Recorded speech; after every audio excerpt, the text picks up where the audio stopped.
ஒரு சிறிய கிராமம். அங்கே வேலன் என்ற இளைஞன். சின்ன வயசிலிருந்தே முருகன் பக்தன். அவன் வீட்டில் ஒரு சிறிய முருகன் படம். தினமும் காலை மாலை கந்த சஷ்டி கவசம் சொல்லுவான். வேலனுக்கு நிலையான வேலை இல்லை. பல நாட்கள் ஒருவேளை சாப்பாடே கிடையாது.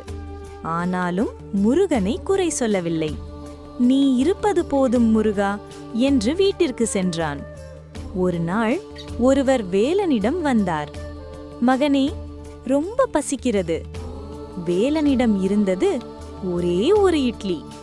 சிறிது நேரம் யோசித்தான். பின் அந்த இட்லியை அவருக்கு கொடுத்தான். அன்று இரவு கனவில் முருகன் தோன்றினார். நீ என்னிடம் என்ன கேட்க விரும்புகிறாய் என்றார். வேலன் சொன்னான், எனக்கு எதுவும் வேண்டாம் முருகா, நீ என்னுடன் இருக்கணும், அதுவே எனக்கு போதும் என்றான். முருகன் புன்னகைத்தார். அடுத்த நாள் முதல் வேலனுக்கு நல்ல வேலை, வருமானம் உயர்ந்தது.